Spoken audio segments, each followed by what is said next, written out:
he had paid me 3 times what I paid for the property in rent.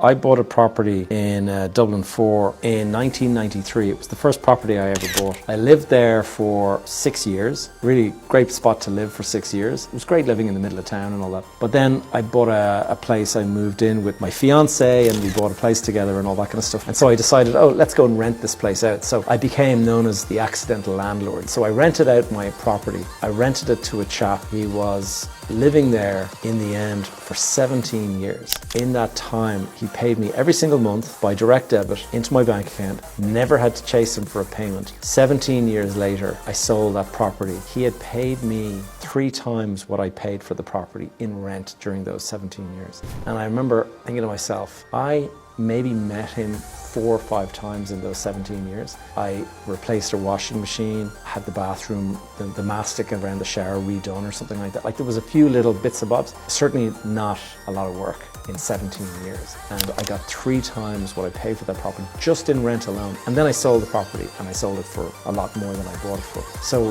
that is the power of property when it's truly passive. Of course, you can be unlucky and you can go and buy a place and you get the wrong tenant in there and the tenant wrecks the place or stops paying you the rent or whatever it might be. Those are definitely risks. But when you get it right, it's pretty good.